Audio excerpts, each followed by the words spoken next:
కదులకుందువు సియోను కొండవలే, బెదరకుందువు బలమైన సింహం వలే. యేసయ్య నీ చెంతనుండగా ఏ చింత నాకింక లేదుగా. యేసయ్య నీ చెంతనుండగా ఏ చింత నీకింక లేదుగా. కదలకుందువు సియోను కొండవలే, బెదరకుందువు బలమైన సింహం వలే. ప్రభువైన యేసుక్రీస్తు నామములో ఉదయకాల సమయంలో మీ అందరికీ నా వందనాలండి. గత ధ్యానాంశంలో పరిశుద్ధుల యొక్క ప్రార్థనలో, అలాగనే పౌలు శీలల యొక్క ప్రార్థన, ఇర్మియా భక్తుని యొక్క ప్రార్థన అలాగే ఎంతోమంది పరిశుద్ధుల ప్రార్థనలు మనం జ్ఞాపకం చేసుకున్నాం. ఈ ఉదయకాల సమయంలో ఒక బాధ్యత కలిగినటువంటి తండ్రిగా గృహాన్ని మనం ఎలా దేవుని వాక్యము చేత కట్టుకోవాలో, తండ్రి అనగానే ఒక బోధించే శిక్షకునిగా బిడ్డలకు గృహాన్ని ఒక దేవాలయముగా మార్చేటువంటి ఒక బాధ్యత కలిగినటువంటి తండ్రిగా, మరి ఈ బాధ్యతలను తండ్రి అయిన దేవుడే వారిపైన పెట్టాడు. బోధించేవానిగా, మరి పిల్లలను మరి గుణగణాలను పరీక్షించి వారి విశ్వాసాన్ని కూడా మనం గమనించి వారు ఏ విశ్వాసంలో ఎలాంటి గుణగణాలు కలిగి ఉన్నారు అనేటువంటి శిక్షణ ఇచ్చేటువంటి ఒక తండ్రిగా, గృహాన్ని ఒక దేవాలయముగా మార్చేటువంటి ఒక కుటుంబ యజమాని తండ్రిగా మనము పరిశుద్ధ లేఖనాల్లో నుండి మరి ఈ తండ్రి యొక్క బాధ్యతలను మనం చూద్దాం. తర్వాత పిల్లలు ఉన్నారు, పిల్లల యొక్క మరి పరిస్థితులను కూడా లేఖనాల్లో నుండి మనం ధ్యానం చేసుకుందాం. మన గృహాల్లో దేవుని వాక్యాన్ని బోధించాలి ఖచ్చితంగా. ఎవరు బోధించాలి అంటే, తండ్రి బాధ్యత తీసుకొని పిల్లలకు దేవుని యొక్క వాక్యాన్ని బోధించమని దేవుడే మొదటగా సెలవిచ్చాడు. ద్వితీయోపదేశ కాండము 6వ అధ్యాయము 6వ వచనం 9వ వచనాన్ని మనం చదివినట్లయితే, నేడు నేను నీకు ఆజ్ఞాపించు ఈ మాటలు నీ హృదయములో ఉండవలెను. చక్కని మాటలు ఎంత ఖచ్చితంగా చెప్పబడుతున్నాయి అంటే, ఈ మాటలు నీ హృదయములో నేను నేడు నీకు ఆజ్ఞాపించే సంగతులు ఉండాలి. నీవు నీ కుమారులకు వాటిని అభ్యసింప చేయాలంట. ఇంట కూర్చుండనప్పుడు, త్రోవన నడుచున్నప్పుడు, పండుకొనున్నప్పుడు, లేచినప్పుడు వాటిని గూర్చి నీ యొక్క బిడ్డలతో మాట్లాడే తండ్రిగా ఆ బాధ్యతను తండ్రిగా మనం తీసుకోవలసినటువంటి వారమై ఉన్నాం. తర్వాత వాటిని మాట్లాడుతూ, వాటిని గురించి మాట్లాడుతూ సూచనగా వాటిని నీ చేతికి కట్టుకొనుము, నీ కన్నులకు నడుమ బాసికముల వలె ఉండవలెను, నీ ఇంటి ద్వారబంధముల మీదను నీ గృహముల మీదను వాటిని వ్రాయాలి. ఇక్కడ చూడండి, చర్చ్ బిల్డింగ్లో చక్కని వాక్యాలు వ్రాయబడినాయి. ఎవరైనా వచ్చినప్పుడు చదువుకోవటానికి అనుకూలంగా కనపడతాయి. అలాగే మన గృహాల్లో కూడా, అలాగనే మన ఇంటి ద్వారబంధముల మీద కూడా దేవుని యొక్క వాక్యములను మనం రాసుకొని చదువుకుంటూ, ఇంటిలో పలికి వెళ్ళినప్పుడు, బయటికి వచ్చినప్పుడు మనం చదువుకుంటూ ఉండటానికి అనువుగా కనపడే విధంగా దేవుని యొక్క వాక్యాలను మనం రాసుకోవటం మంచిదని మరి తెలుసుకుంటూ ఉన్నాం ఈ వాక్యం ద్వారా. అయితే బోధించేటువంటి బాధ్యత కలిగినటువంటి తండ్రిగా మాత్రమే కాకుండా మాదిరి చూపిస్తూ, అంటే తండ్రి చేస్తూ చేయించాలి పిల్లలతో. తండ్రి నేర్చుకుంటూ పిల్లలకు నేర్పించాలి. అది మాదిరి అంటే. అక్కడ ఎజ్రా గ్రంథాన్ని మనం 7వ అధ్యాయాన్ని 10వ వచనాన్ని మనం చూసినట్లయితే, ఎజ్రా యెహోవా ధర్మశాస్త్రమును పరిశోధించి దాని చొప్పున నడుచుకున్నటకును, ఇశ్రాయేలీలకు దాని కట్టడలను విధులను నేర్పుటకును దృఢ నిశ్చయం చేసుకున్నాడంట. ఒక రోజున పిల్లల మీద విసుక్కొని, ఒక రోజున దూరంగా పెట్టి, ఒక రోజున నేర్పిస్తాను అంటే కాదు.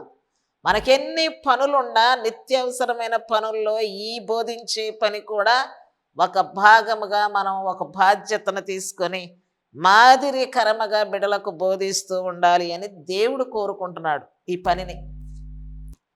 అలా ఎందుకు ఆయన కోరుకుంటున్నాడు అంటే దాని ద్వారా నీ కుటుంబం ప్రభావితం చేయబడద్ది. నీ బిడ్డలో మేలుకరమైన జీవితాలను బోధను నేర్చుకుని వాటిలో నుండి వారు ముసలివారైనా కూడా తప్పిపోకుండా ఉంటారనే విషయాన్ని మనం ఇక్కడ గమనించాలి.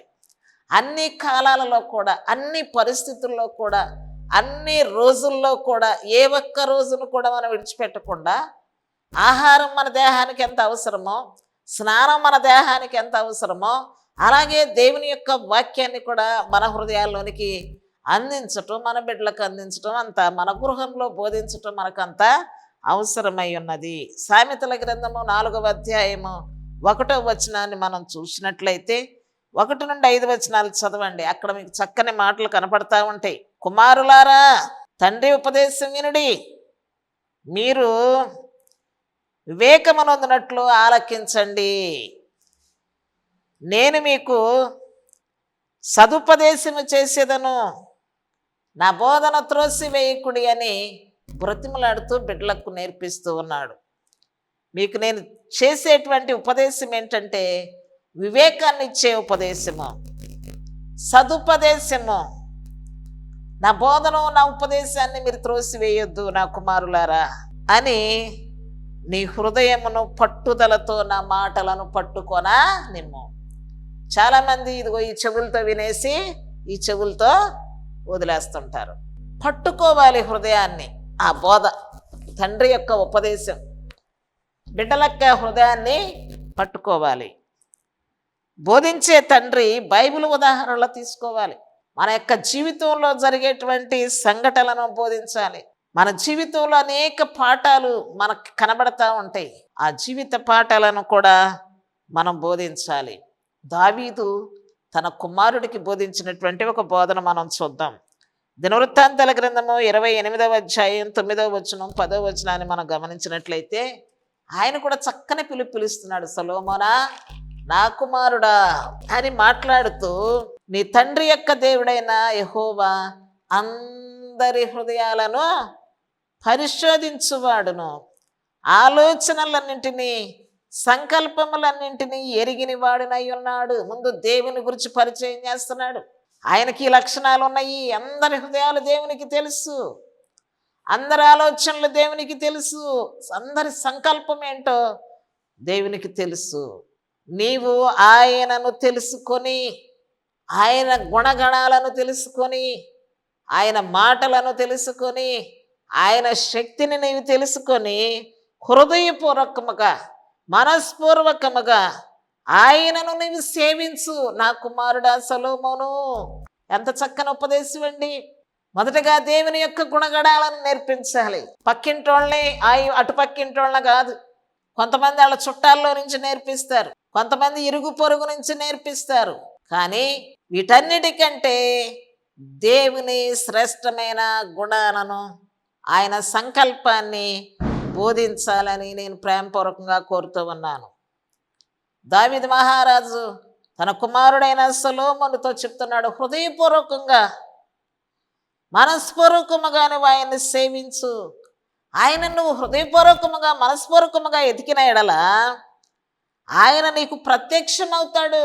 నీవు ఆయనను విసర్జించేవే అనుకో, నీవు ఆయనను విసర్జించిన ఎడల ఆయన నిన్ను విసర్జిస్తాడు. మోమాటమేమీ లేదు, ఖచ్చితంగా చెప్తున్నాడు. 10వ వచనములో, పరిశుద్ధ స్థలముగా ఉండుటకు ఒక మందిరము కట్టించుటకై యెహోవా నిన్ను కోరుకున్న సంగతి మనస్సునకు తెచ్చుకో. నిన్ను కోరుకున్న సంకల్పం ఏంటంటే యెహోవాకు నీవు ఒక మందిరం కట్టాలంట. నేను కట్టలేకపోయాను. నన్ను కోరుకోలేదు మందిరం కట్టే పని కొరకు, నిన్నే కోరుకున్నాడు. నా కుమారుడా, నువ్వు ధైర్యం తెచ్చుకో. బిడ్డలను ధైర్యపరచాలి, పని అప్పగించాలి, ధైర్యపరచాలి, పనివారిగా చేయాలి, ధైర్యం కలిగి చేసేటట్లుగా మనం నిలబెట్టాలి. ధైర్యము వహించి పని జరిగించుము అని దావీదు తన కుమారుడైన సొలొమోనుకు హితబోధన చేస్తా ఉన్నాడు. బాధ్యతాయుతమైన బోధన చేస్తా ఉన్నాడు. నేను చెయ్యలేని పని నువ్వు చేయాలి. నేనే చేయలేకపోయాను రా, నువ్వేం చేస్తావు అనకూడదు. దేవుడు కుమారుణ్ణి కోరుకున్నాడు, నిన్ను కోరుకునలేదు. ఆయన సంకల్పం ఒకటి ఉంటుంది. ప్రోత్సహించాలి, ధైర్యపరచాలి మన బిడ్డలను. తండ్రుల యొక్క బాధ్యత ఇది. కుమారుణ్ణి బలపరచటంలో, ధైర్యపరచటంలో, దేవుని యొక్క గుణాలను ఆయనకు బోధించటంలో ఎంత మంచి తండ్రి అండి దావీదు మహారాజు. మనకి రాజరికపు పనులుంటే ఇల్లుండదు, ఇల్లుంటే ఇంకేముండదు. అలా కాదు, ఎన్ని పనుల మధ్య ఉన్న ప్రార్థనా జీవితము, కుటుంబాన్ని, రాజ్యపు విధానాలను ఏటిని విడిచిపెట్టకుండా ఆయన ఒక క్రమశిక్షణ కలిగినటువంటి, బాధ్యత కలిగినటువంటి, భక్తి కలిగినటువంటి రాజుగా ఆయన నియమించబడ్డాడు. దేవుడు కోరుకున్నాడు ఆయన్ని కూడా. లేకపోతే అరణ్యములో గొర్రెలను మేపుకుంటూ ఉండే వ్యక్తి సింహాసనం మీద కూర్చోటానికి అర్హత లేదు. దేవుడు కోరుకున్నాడు కనుకనే అర్హత. రాజుగా చేయబడటానికి ఆయనకు అక్కడ ఆ సకల విద్యలు నేర్చిన వ్యక్తి కాదు, సితారా వాయించినటువంటి, ఆ సంగీతాన్ని నేర్చుకున్నటువంటి, దేవుడు కోరుకున్న విధానంలో ఆయన్ని జ్ఞానము కలిగిన వ్యక్తిగా దేవుడు తీర్చిదిద్దాడు. కానీ ఆయన దేవుని యొక్క అభిషేకానికి అర్హుడుగా ఎంచుకున్నాడు కనుక ఆయన రాజుగా దీవించబడ్డాడు. కుమారునికి కూడా దేవుని యొక్క గుణాలని, సంకల్పాన్ని తెలియజేస్తూ ధైర్యాన్ని తెలియజేస్తూ ఉన్నాడు. మరొక వ్యక్తిని మీకు నేను జ్ఞాపకం చేయాలనుకుంటున్నాను. ఎస్తేరు రాణికి తల్లిదండ్రులు చనిపోయారు. ఇక్కడ మొర్దెకై యొక్క పెంపకంలో ఈమె పెంచబడతా ఉంది కనుక మరి మొర్దెకై యొక్క ప్రభావము ఈమె మీద ఉంటుంది. ప్రతి తండ్రి ప్రభావం బిడ్డల మీద ఉంటుంది. చాలామంది తల్లులని అన్ని తల్లుల మీద పెడతారు, కానీ తండ్రులు కూడా కొన్ని బాధ్యతలు నిర్వహించాలి, భక్తి సూచనలు. అలాగనే మొర్దెకై జీవితంలో మరి ఎస్తేరు యొక్క ఆ యొక్క భక్తికి కారణమైనటువంటి ఆ యొక్క మొర్దెకై యొక్క ప్రభావితమైనటువంటి ఆ యొక్క జీవితం కూడా ఆమెకు ప్రయోజనకరంగా ఉంది. ఎస్తేరు గ్రంథము 2వ అధ్యాయము 9-10 వచనాలను మనం చదివినట్లయితే ఎస్తేరుకు మరొక పేరేముందంటే హదస్స అనేటువంటి పేరు కలిగినటువంటి ఎస్తేరు. ఈమెకి తల్లిదండ్రులు లేదని మనం అనుకున్నాం, పినతండ్రి పెంచుకుంటూ ఉన్నాడు.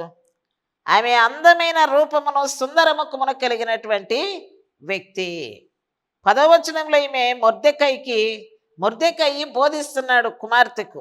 ఏమని బోధిస్తున్నాడంటే, నువ్వు రాజనగరంలో ఉన్నా, ఎక్కడ ఉన్నా నీ జాతిని నువ్వు బయట పెట్టొద్దు, నీ వంశమును నీవు కనపరచవద్దు అని ఎస్తేరుకు ఆజ్ఞాపించాడు. కనుక ఆమె ఎన్ని సంవత్సరాలైనా సరే ఏ జాతి నుండి వచ్చిందో, ఏ వంశం నుండి వచ్చిందో ఎవరికి తెలియదు. 20వ వచనాన్ని మనం గమనించినట్లయితే ఎస్తేరు మొర్దెకై యొక్క పోషణలో ఉన్నంత కాలము అలాగనే పోషించబడింది. ఆ తర్వాత కూడా ఇప్పటి వరకు కూడా అతని మాటలకు ఆమె లోబడుతూనే వచ్చింది. లోబడుచుండేను అని వ్రాయబడింది. మొర్దెకై తనకు ఆజ్ఞాపించిన ప్రకారము ఎస్తేరు తన జాతినైనను తన వంశమునైనను ఎవరికి తెలియచేయలేదు. చూడండి, ఎంత మంచి తండ్రి, ఎంత మంచి కుమార్తె. మాట వినిట శ్రేష్టము, క్రొవ్విన బలులు అర్పించుట కంటే మాట వినుట శ్రేష్టము. మూర్ఖత్వాన్ని అగపరుచుట, సోదె చెప్పుట అనే పాపముతో సమానము. మరొక తండ్రిని నేను మీకు పరిచయం చేస్తాను. జకర్యా మనకందరికీ తెలుసు, ఎలిజబెత్ జకర్యా. ఈయన ఒక ప్రవచనాత్మకమైన సందేశాన్ని బోధించాడు. ఎలా బోధించాడు అనేది మనం చూద్దాం. లూకా సువార్త 1వ అధ్యాయం 67వ వచనంలో చక్కని మాటలు వ్రాయబడి, ఆయన మార్గములను సిద్ధపరచుటకు నీవు ప్రభువునకు ముందుగా నడుతువు, మన పాదములను సమాధాన మార్గముల్లోనికి నడిపించున్నట్లు చీకటిలోను మరణఛాయల్లోనూ కూర్చుండు వారికి వెలిగించుటకై ఆ మహావాత్సల్యమును బట్టి పైనుండి ఆయన అరుణోదయ దర్శనమును అనుగ్రహించెను అని వ్రాయబడింది.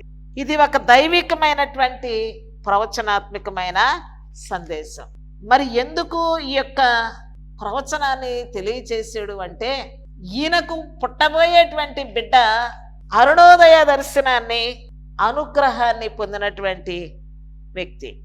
ఆయన రాబోయేటువంటి కాలంలో ప్రభు మార్గములను సిద్ధపరచుటకు ప్రభువుకు ముందుగా నడిచే ఒక దూత మన పాదములకు సమాధాన మార్గమును నడిపించటానికి, చీకటిలో ఉన్న వారిని, మరణ ఛాయల్లో కూర్చున్నటువంటి వారి జీవితాలను వెలిగించుటకై ఆయన మరి ప్రత్యక్షం కాబోతూ ఉన్నాడు అని ఈ యొక్క జకర్యా ప్రవచించాడు. పిల్లలు లేని స్థితి ఆయన జీవితంలో మగవాడు ఎందుకయ్యాడో మనందరికీ తెలుసు. ఎలిజబెత్ గర్భవతిగా ఉన్నప్పుడు, మరియా ఆమె దగ్గరకు వచ్చినప్పుడు, మరియా ఎలాగున దూత చేత మరి కొన్ని శుభవచనాలను మోసుకొని ఎలిజబెత్ దగ్గరకు వచ్చినప్పుడు ఈ యొక్క బాప్తిసమిచ్చు యోహాను గారు 6 నెలల శిశువుగా గర్భములో ఉన్నాడు. ఆయన గర్భంలోనే ఉండగానే దేవుని యొక్క ప్రణాళిక ఏంటంటే, చీకటిలో ఉన్న అనేకులను, మరణ ఛాయల్లో ఉన్న అనేకులను వెలిగించటానికి ఆయన్ని ఒక అరుణోదయ దర్శనముగా దేవుడు వాడుకోబోతూ ఉన్నాడు. ఎంత మంచి తండ్రి అండి! ఒక బిడ్డ పుట్టక మునిపే ఒక ప్రవచనాత్మకమైనటువంటి గొప్ప సందేశాన్ని మనం చూస్తూ ఉన్నాం. ప్రవచించాడు ఆయన. సామెతల గ్రంథము 13వ అధ్యాయము 24వ వచనములో క్రమశిక్షణ అనేటువంటిది ప్రేమతో కూడిందై ఉండాలని తండ్రిగా మనం గుర్తుంచుకోవాలి. ఆ వచనాన్ని మనం చదివినప్పుడు ఏముంటుందంటే 24వ వచనంలో, బెత్తము వాడని తన కుమారునికి తండ్రే విరోధి. బెత్తము వాడని వాడు తన కుమారునికి విరోధి. కుమారుని ప్రేమించువాడి వానినే శిక్షించును. నిజంగా నీ బిడ్డ నిజమైన ప్రేమ ఉంటే బురదలో నిలబడితే నువ్వు చూస్తూ ఉంటావా? ఉండలేవు కదా. కాబట్టి ఆ ప్రేమ ఆ బురదలో నుండి బయటికి తీసుకుని వస్తుంది. అలాగే మొట్టమొదట బాల్య దినాల్లో నేను బెత్తము వాడు,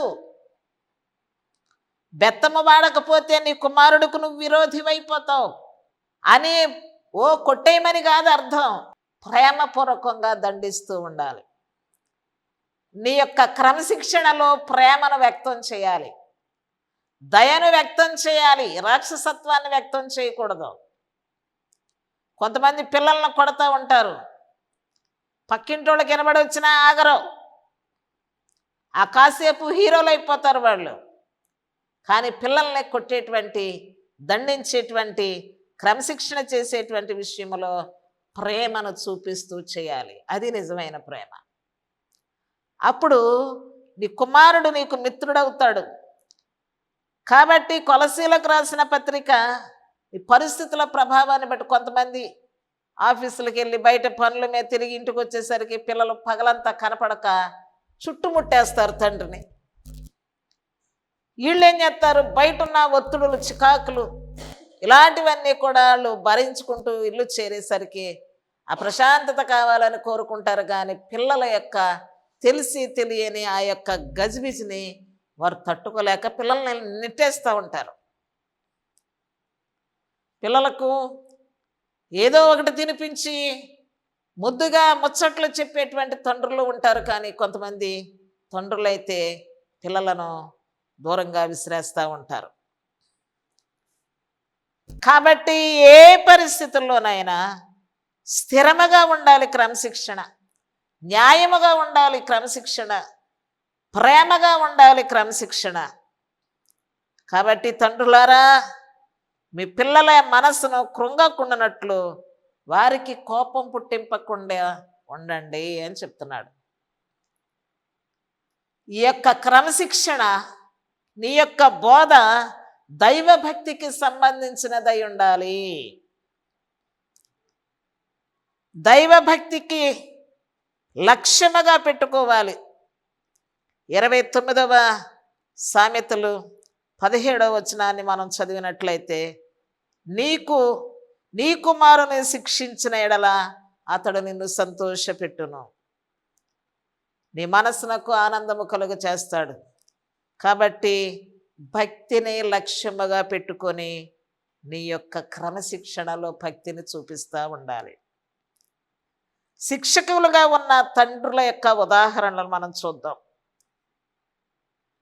హిజ్కియా చాలా పశ్చాత్తాపంతో పనిచేసినటువంటి ఒక సంస్కరణకర్తగా మనం చూస్తూ ఉంటాం. తన ఇంటిని క్రమశిక్షణలో ఉంచటానికి ఒక బాధ్యత కలిగిన తండ్రి. దినవృత్తాంతాల గ్రంథము 29వ అధ్యాయము 3వ వచనాన్ని 11వ వచనాన్ని మనం చదివినట్లయితే, హిజ్కియాకు 25 సంవత్సరాల వయస్సు వచ్చినప్పుడు ఆయన రాజ్య పరిపాలన చేసే రాజుగా ఉన్నాడు.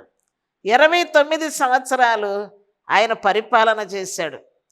11వ వచనంలో, నా కుమారులారా తనకు పరిచారకులయ్యుండుడి, ధూపము వేయించుటకును తన సన్నిధిని నిలుచుటకును తన పరిచర్య చేయుటకును యెహోవా మిమ్ములను ఏర్పరుచుకున్నాడు.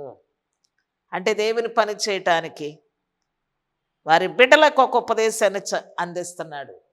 మీరు పరిచారకులుగా ఉండాలి, ధూపం వేసేవారిగా ఉండాలి, తండ్రి సన్నిధిని నిలబడేటువంటి వారిగా ఉండాలి. అందుకే మిమ్మలను ఆయన ఏర్పరచుకున్నాడు. కానీ మీరు అశ్రద్ధగా ఉండొద్దు. మీరు శ్రద్ధను నేర్చుకోండి. పరిచర్య చేయటానికి, ధూపం వేయటానికి, దేవుని సన్నిధిని నిలబడటానికి శ్రద్ధ కలిగి మీరు సిద్ధముగా ఉండండి అని తన బిడ్డలకు హెచ్చరిస్తూ ఉన్నాడు. నేటి తండ్రుల యొక్క ఆచరణలు ఎలా ఉన్నాయో మనం చూస్తూనే ఉన్నాం. కుటుంబ భక్తిని క్రమంగా ఏర్పరచుకునే వాళ్ళు కొందరు, ఏర్పరచుకోలేని స్థితిలో ఉన్నవారు కొందరు. ఏర్పరచుకోలేని స్థితిలో ఎలాగో గతించిన కాలము చాలు, కానీ ప్రతిరోజు కూడా కుటుంబంలో మనము కుటుంబ ప్రార్థన ఏర్పాటు చేసుకోవాలి. విలువలతో కూడినటువంటి బోధన మన బిడ్డలకు అందిస్తూ ఉండాలి. అనేక వైఫల్యాలు మన జీవితంలో ఎదురైనప్పుడు జీవిత పాఠాలను కూడా బిడ్డలకు తెలియజేస్తూ ఉండాలి. వ్యక్తిగతంగా బిడ్డల జీవితాలను సరిచేయాలి. బహిరంగంగా వారిని గద్దించి వారిని సిగ్గుపడేలాగా చేయకూడదు. ఇతరుల ముందు ఎప్పుడు కూడా మన బిడ్డల యొక్క బలహీనతలను గురించి మాట్లాడకూడదు. మనకి ఎప్పుడైనా బిడ్డల మీద కోపం వస్తే ఆ కోపం స్థిరంగా భావోద్వేగాలకు గురయ్యేటట్టుగా ఉండకూడదు. కేవలం క్రమశిక్షణ చేయటానికి మాత్రమే ఉపయోగించాలి. దేవుని స్వభావాన్ని ప్రతిబింబించాలి. మన కీర్తనల గ్రంథము 32వ అధ్యాయము 8వ వచనంలో ఒక చక్కని శిక్షకునిగా మనం చూస్తాం. అలాగే హెబ్రీ పత్రిక 12వ అధ్యాయము 6వ వచనం కూడా మనం చూస్తాం. అయితే మంచి సాక్ష్యం కలిగినటువంటి ఒక న్యాయాధిపతిని మనం లేఖనాల ద్వారా చూద్దాం. మంచి సాక్ష్యం పొందిన న్యాయాధిపతి సమూయేలు. ఈయన బాల్య దినాల నుండి కూడా ఈయన పరిస్థితిని మనం ఆలోచన చేసినట్లయితే దేవుని అనుగ్రహము చేత హన్నాకు దేవుడు అనుగ్రహించిన కుమారుడు. ఆమె దేవుని సన్నిధిలో ప్రార్థించి ఏలి ఎదుట దేవుణ్ణి అడిగి ఒక బిడ్డను తీసుకున్న వ్యక్తి. సమూయేలని అతనికి పేరు పెట్టింది. సమూయేలు తల్లిదండ్రుల చేత దేవునికి ప్రతిష్ఠించబడినటువంటి వాడు. 1వ అధ్యాయము 26వ వచనంలో ఆయనను గూర్చి స్పష్టంగా మనకు కనపడతా ఉంది. నా ఏలినవాడా, నా ఏలినవాని ప్రాణముతోడు నీ యొద్ద నిలిచే యెహోవాను ప్రార్థన చేసిన స్త్రీని నేనే. ఆనాడు కనిపించింది, మళ్ళా వచ్చి బిడ్డను తీసుకొని వచ్చి కనిపించి పరిచయం చేసుకుంటుంది, నేనేనయ్యా. 2వ అధ్యాయము 18వ వచనంలో సమూయేలును ఆ స్థలానికి తీసుకుని వచ్చిన తర్వాత నారతో నేయబడిన ఏపోదును ధరించుకొని యెహోవాకు పరిచర్య చేస్తూ ఉన్నాడు. 2వ అధ్యాయం 26వ వచనంలో బాలుడగు సమూయేలు ఇంకా దేవుని సన్నిధిలో ఎదుగుతూనే ఉన్నాడు. ఎంత గొప్ప తండ్రో చూడండి. తర్వాత యెహోవాకు పరిచర్య చేస్తూ యెహోవా ప్రత్యక్షతను, యెహోవా వాక్కును ఆ దినాల్లో అరుదుగా వినబడే సందర్భాల్లో సమూయేలుకి ఆ యొక్క కృప దొరికింది. సమూయేలు దేవుణ్ణి మరుగు చేయక అంతయు అతనికి తెలియచెప్తూ వచ్చాడు ఏలీ గారికి. ఏలీ సెలవిచ్చినటువంటి ఆ చెప్పిన మాటలు యెహోవా దృష్టికి అనుకూలమైనవిగా కనపడినవి. ఆయన తన దృష్టికి అనుకూలమైన దానిని చేయునుగాకని సమూయేలు బాల్యము నుండి దేవుని స్వరమును విన్న వ్యక్తిగా మనకు కనిపిస్తాడు ఆ వచనాల్లో. సమూయేలు గ్రంథము 7వ అధ్యాయం 5వ వచనంలో సమూయేలు గొప్ప ప్రార్థనాపరుడుగా మనకు కనిపిస్తూ ఉన్నాడు. ఎంత ప్రార్థన తండ్రి చేసి ఉన్నారో అలాగనే బిడ్డ కూడా మంచి ప్రార్థనాపరుడుగా కనపడతా ఉన్నాడు. ఇస్పాక్ ఇశ్రాయేలీలందరినీ పిలిపించి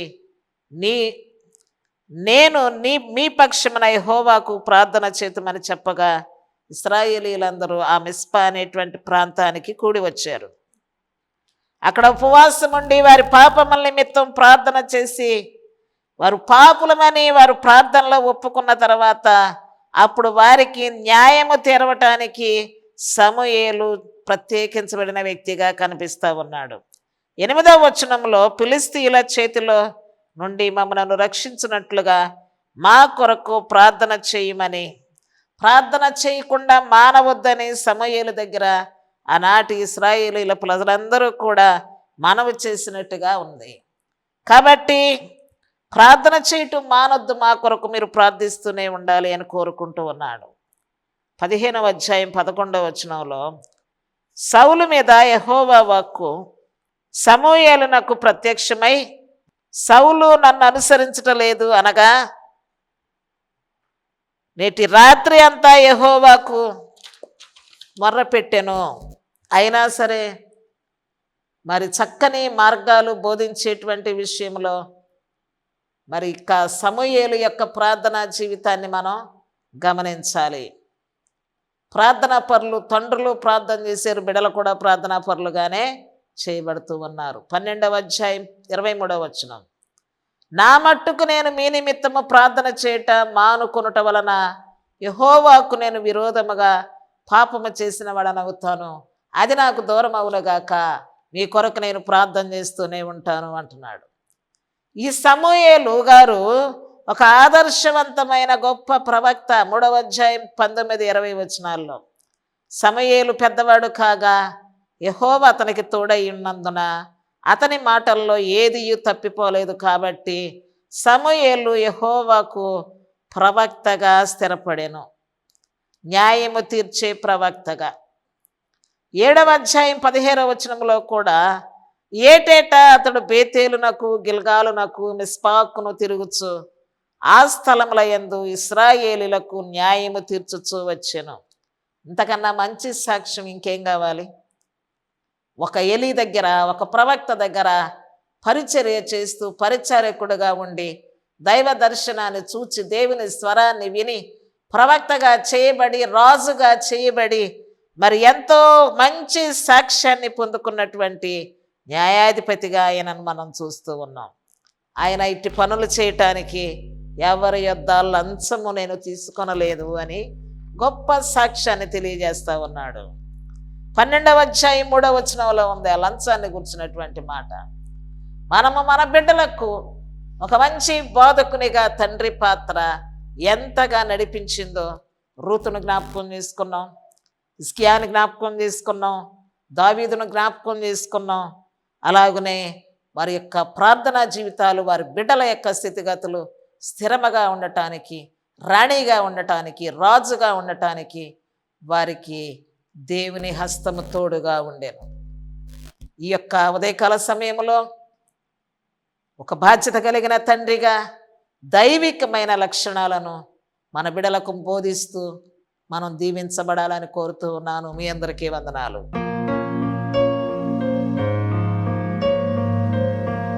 ప్రేమ కలిగిన తండ్రి, ఈ ఉదయకాల వాక్య ధ్యానాన్ని మీ చేతులకు అప్పగిస్తున్నాం. వింటూ ఉన్న ప్రతి కుటుంబస్తులను మీరు దీవించండి.